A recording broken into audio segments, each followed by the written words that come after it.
Hello नमस्कार। मैं लक्ष्य एकेडमी हिमाचल के लाइव ऑनलाइन प्लेटफॉर्म पे आपका स्वागत करती हूँ। तो आज मैं आपको बहुत ही इंपॉर्टेंट क्लास करवाने वाली हूँ जिसमें आपको एचपी टेट से जो पीवाईक्यू थे आपके पॉलिटिकल साइंस के, तो जो क्वेश्चन रहेंगे उनको मैं करवाऊंगी। तो इस तरह से आप अगर हमारे लाइव ऑनलाइन कोर्सेज ज्वाइन करना चाहते हैं तो उसके लिए अगर आप जैसे कि टेट या ऑल टेट हो गए, ऑल कमीशन, इसके अलावा एचपीपीएससी के कोर्स हो गए, अगर आप कोई भी हमारे लाइव ऑनलाइन कोर्सेज ज्वाइन करना चाहते हैं तो उसके लिए आप लक्ष्य academy Himachal app Google play store से डाउनलोड करें या दिए गए नंबर 8894592402 पे भी आप हमसे संपर्क कर सकते हैं। इसके अलावा आप हमारा यूट्यूब चैनल भी सब्सक्राइब करें। नाम है लक्ष्य academy Himachal official YouTube channel, जिसे आप सब्सक्राइब कर सकते हैं। तो चलिए क्लास शुरू करते हैं, जिसमें मैंने आपको बताया कि हम जो है प्रीवियस ईयर क्वेश्चन जो आए थे उनके बारे में डिस्कशन और उनके बारे में पूरा आपको मैं बताऊंगी। तो शुरू करते हैं। क्वेश्चन नंबर फर्स्ट है, क्वेश्चन नंबर फर्स्ट है, निम्नलिखित में से कौन सा मौलिक अधिकार नहीं है। ठीक है, तो इसमें कौन सा मौलिक अधिकार नहीं पूछा गया है। ठीक है, तो इसमें ऑप्शन दिए गए हैं आपको, निशुल्क शिक्षा का अधिकार, स्वतंत्रता का अधिकार, समानता का अधिकार, शोषण के विरुद्ध अधिकार। ठीक है, तो इसमें क्लियरली दिख रहा है कि जो राइट आंसर है वो क्या है। ऑप्शन इज राइट आंसर, निशुल्क शिक्षा का अधिकार मौलिक अधिकार नहीं है। तो मौलिक अधिकार जो है जैसे कि समानता का अधिकार अनुच्छेद 14 से 18 तक इसका है, अनुच्छेद 14 से 18 तक इसका वर्णन है। ठीक है, समानता का अधिकार, स्वतंत्रता का अधिकार, स्वतंत्रता का अधिकार 19 से 22 तक है। ठीक है, आर्टिकल 19 से 22 तक। ठीक है, शोषण के विरुद्ध अधिकार 23 से 24 तक। ठीक है, इसके अलावा सांस्कृतिक और जैसे कि धर्म की स्वतंत्रता का अधिकार 25 से 28 तक, सांस्कृतिक और शैक्षणिक अधिकार 29 से 30 तक, और संवैधानिक उपचार का अधिकार अनुच्छेद 31। तो इस तरह से ये जो है मौलिक अधिकार है जो मैंने आपको बताई। तो इसमें राइट आंसर है निशुल्क शिक्षा का अधिकार जो है मौलिक अधिकार नहीं है। ठीक है, इसके अलावा नेक्स्ट क्वेश्चन है, निम्नलिखित में से कौन भारत के राष्ट्रपति निर्विरोध चुने गए थे। भारत के राष्ट्रपति निर्विरोध चुने गए। तो ऑप्शन है doctor Rajendra Prasad, option B doctor Radhakrishnan, option C doctor Sanjeev Reddy या नीलम संजीव रेड्डी। ठीक है, वीवी गिरी। तो इसका जो राइट आंसर रहेगा, option C is right answer, doctor Sanjiva Reddy. ठीक है, तो इसका राइट आंसर क्या बताया मैंने आपको, option C is right answer. ठीक है, तो इस तरह से नीलम संजीव रेड्डी भारत के छठे राष्ट्रपति थे। ठीक है, 19 मई 1913 से 1 जून 1996। ठीक है, तो उनका कार्यकाल 25 जुलाई 1977 से शुरू हुआ। ठीक है, तो ये जो थे आंध्र प्रदेश के कृषक परिवार में जो था इनका जन्म हुआ था, और नीलम संजीव रेड्डी की छवि कवि, अनुभवी राजनेता एवं कुशल प्रशासक के रूप में थी। ठीक है, तो इस तरह से जो निर्विरोध चुने गए थे डॉक्टर संजीवा रेड्डी, जो राइट आंसर रहेगा ऑप्शन सी इसका राइट आंसर है। इसके बाद नेक्स्ट क्वेश्चन है, क्वेश्चन नंबर थर्ड, निम्नलिखित में से कौन सा मौलिक कर्तव्य नहीं है। कौन सा मौलिक कर्तव्य नहीं है, तो ऑप्शन है मौलिक कर्तव्य नहीं है, ऑप्शन जो है आम भाईचारे की भावना को उजागर करना, राष्ट्रीय उद्यानों का संरक्षण करना, वैज्ञानिक संस्कार का विकास करना, भारत की समृद्ध विरासत का संरक्षण करना। तो इसका जो राइट आंसर रहेगा, ऑप्शन क्वेश्चन नंबर 3 का option B is right answer, राष्ट्रीय उद्यानों का संरक्षण करना। ठीक है, तो इस तरह से मौलिक कर्तव्य भारत के संविधान के भाग 4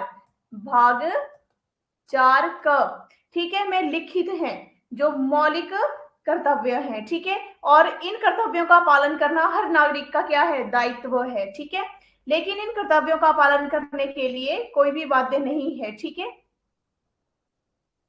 तो इस तरह से जो मौलिक कर्तव्य मैंने आपको बताया। इसके आगे क्वेश्चन नंबर 4 है, संयुक्त राष्ट्र संघ की स्थापना कब हुई। क्वेश्चन है, संयुक्त राष्ट्र संघ की स्थापना कब हुई। तो इसका जो राइट आंसर रहेगा, संयुक्त राष्ट्र संघ की जो स्थापना हुई थी, क्वेश्चन नंबर 4 का राइट आंसर रहेगा 1945, इसका सही आंसर है। इसके बाद क्वेश्चन नंबर 5 है, भारत में इकहरी एकल नागरिकता का सिद्धांत कहां से लिया गया है। जो एकल नागरिकता है, का सिद्धांत किस देश के संविधान से लिया गया है? तो भारत में जो एकल नागरिकता है, एकहरी नागरिकता है, वो किस संविधान से? ऑप्शन है इसमें इंग्लैंड, फ्रांस, कनाडा, यूएसए। तो इसमें जो राइट आंसर रहेगा option A is right answer, England. तो इस तरह से भारत में एकल नागरिकता की अवधारणा को इंग्लैंड से अपनाया गया है, ठीक है। और भारत में एकल नागरिकता की अवधारणा ब्रिटिश संविधान अर्थात इंग्लैंड से ही ली गई है। तो इस तरह से भारत का संविधान पूरे भारत के लिए एकल नागरिकता को प्रदान करता है। तो इसका राइट आंसर रहेगा ऑप्शन है इंग्लैंड, ठीक है। इसके बाद क्वेश्चन नंबर 6 है, इनमें से कौन सा निर्देशक सिद्धांत नहीं है? निर्देशक सिद्धांत, नीति निर्देशक सिद्धांत है, ठीक है। तो निर्देशक सिद्धांत इनमें से कौन नहीं है? जैसे कि वन्य प्राणियों की सुरक्षा, समान न्याय, श्रमिकों की न्यूनतम मजदूरी, व्यवसाय और धर्म प्रचार की स्वतंत्रता। तो इसका जो राइट आंसर रहेगा ऑप्शन क्वेश्चन नंबर 6 का ऑप्शन सी, श्रमिकों की न्यूनतम मजदूरी, ठीक है, इसका राइट आंसर रहेगा। इसके बाद क्वेश्चन नंबर 7 है, भारत के राष्ट्रपति को कौन पदच्युत कर सकता है या भारत के राष्ट्रपति को कौन हटा सकता है? पद से कौन हटा सकता है? तो इसमें है लोकसभा, प्रधानमंत्री, मुख्य न्यायाधीश या संसद। तो इसका जो राइट आंसर रहेगा ऑप्शन डी, संसद इसका राइट आंसर है। तो इस तरह से संसद भारत का सर्वोच्च विधायी निकाय है, ठीक है, जो संसद है, ठीक है। तो इस तरह से भारतीय संसद में राष्ट्रपति तथा 2 सदन, राज्यसभा राज्यों की परिषद एवं लोकसभा लोगों का सदन होता है, ठीक है, द हाउस ऑफ पीपल, ठीक है। तो इस तरह से राष्ट्रपति के पास संसद के दोनों में से किसी भी सदन को बुलाने का या स्थगित करने का अथवा लोकसभा को भंग करने की शक्ति होती है। तो इस तरह से जो भारतीय संसद है, ठीक है, भारतीय संसद के 3 अंग हैं, राष्ट्रपति, राज्यसभा और लोकसभा। तो इस तरह से भारत के राष्ट्रपति को संसद द्वारा पदच्युत किया जा सकता है, ठीक है। इसके बाद क्वेश्चन नंबर 8 है, संसद के निम्न सदन को किस नाम से या इस नाम से जाना जाता है? तो निम्न सदन जो है, इसमें जैसे ऑप्शन दिए गए हैं, ऑप्शन है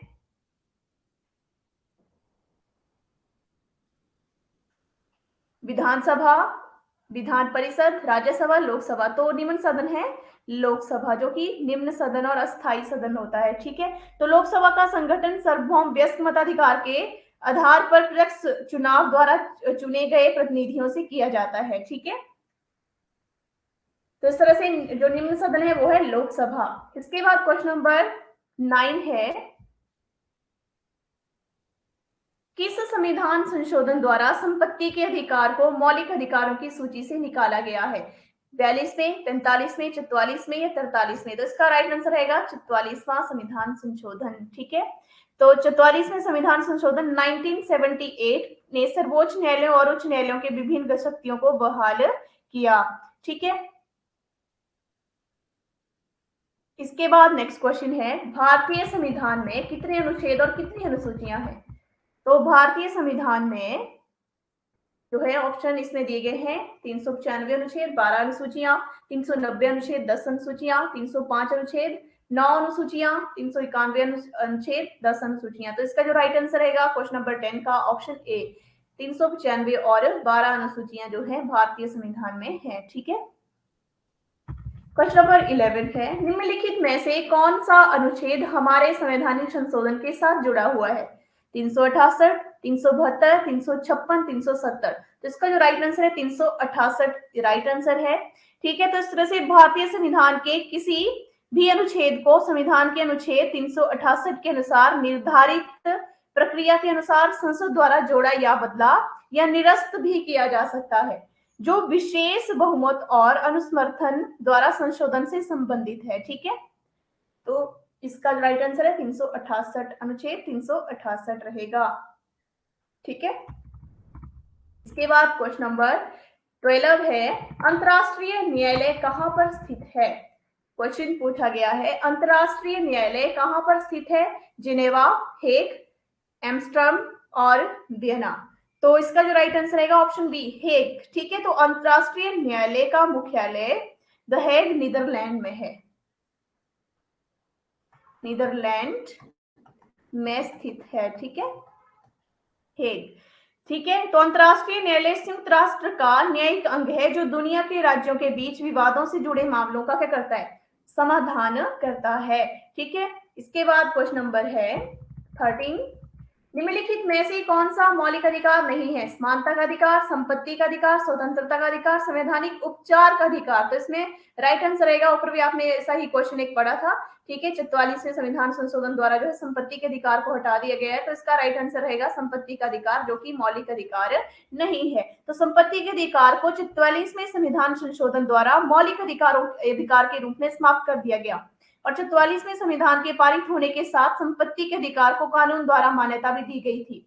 तो संपत्ति के निहित अधिकार से संबंधित अनुच्छेद 31 के हिस्से को अनुच्छेद 300 में स्थानांतरित कर दिया गया था, ठीक है। इसका राइट आंसर क्या रहेगा? संपत्ति का अधिकार। इसके बाद क्वेश्चन नंबर 14 है, भारत में जब राष्ट्रपति एवं उपराष्ट्रपति का पद रिक्त हो जाता है, खाली हो जाता है, तो उस दशा में उनका कार्य कौन संभालता है या उनका कार्य कौन करता है? प्रधानमंत्री, गृह मंत्री, भारत के मुख्य न्यायाधीश या लोकसभा का अध्यक्ष। तो इसका जो राइट आंसर रहेगा ऑप्शन सी, भारत के मुख्य न्यायाधीश जो है कार्य संभालते हैं। तो भारत का मुख्य न्यायाधीश chief justice of India, CJI, ठीक है, चीफ जस्टिस ऑफ इंडिया भारतीय संविधान या भारतीय न्यायपालिका तथा सर्वोच्च न्यायालय का अध्यक्ष होता है। किसका? भारतीय न्यायपालिका, भारतीय न्यायपालिका और सर्वोच्च न्यायालय का अध्यक्ष होता है, ठीक है। तो इस तरह से जब उपराष्ट्रपति और राष्ट्रपति का पद रिक्त हो तो उस समय भारत के मुख्य न्यायाधीश जो होता है और जो उनका काम होता है उसे संभालता है, ठीक है। क्वेश्चन नंबर 15 है, लोकसभा अध्यक्ष किसके द्वारा चुना जाता है? या लोकसभा के अध्यक्ष की जो अध्यक्ष चुना जाता है, किसके द्वारा चुना जाता है? राष्ट्रपति, प्रधानमंत्री, दोनों सदनों के सदस्य, लोकसभा के सदस्य। तो इसका जो राइट आंसर रहेगा ऑप्शन डी, इसका राइट आंसर रहेगा लोकसभा के सदस्य। तो लोकसभा का जो अध्यक्ष होता है लोकसभा के सत्रों की अध्यक्षता करता है और सदन के कामकाज का संचालन भी करता है। और लोकसभा का अध्यक्ष यह निर्णय करता है कि कोई विधेयक, धन विधेयक यानी जो मनी बिल है, ठीक है, मनी बिल धन विधेयक है या नहीं, ठीक है।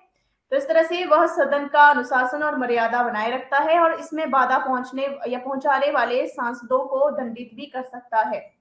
तो इस तरह से लोकसभा में अध्यक्ष और उपाध्यक्ष को सदन में उपस्थित और मतदान करने वाले सदस्यों के साधारण बहुमत से सदस्यों के द्वारा ही चुना जाता है। तो किसके द्वारा? लोकसभा के सदस्य ही लोकसभा के अध्यक्ष को चुनते हैं।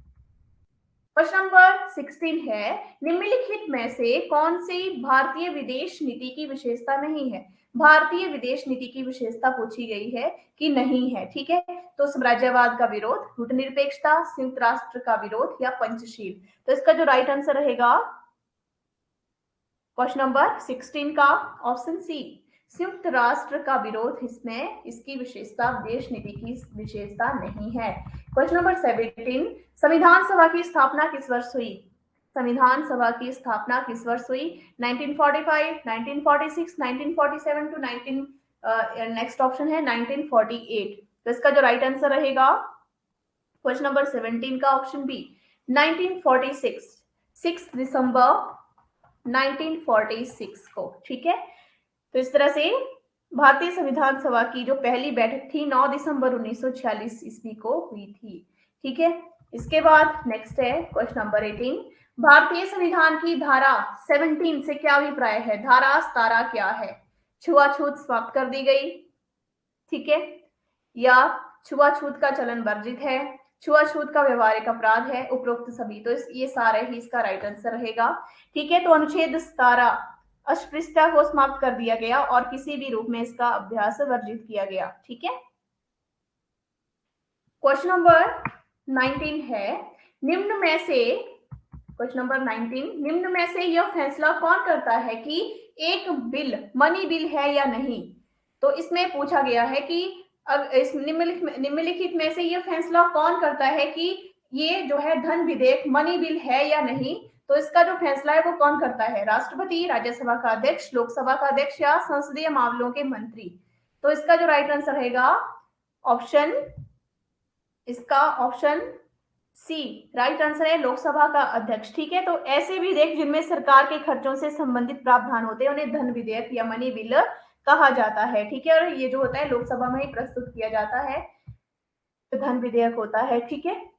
तो धन विधेयक जो होता है राष्ट्रपति की अनुशंसा पर केवल लोकसभा में प्रस्तुत किया जा सकता है, और धन विधेयक को पारित करने के लिए विशेष संसदीय प्रक्रिया है जिसे भारतीय संविधान के अनुच्छेद 109 में वर्णित किया गया है, और लोकसभा में पारित होने के बाद धन विधेयक राज्यसभा में भेजा जाता है, ठीक है। और क्वेश्चन नंबर 20 है, भारतीय संविधान के किस अनुच्छेद में राष्ट्रीय आपातकाल का प्रावधान है?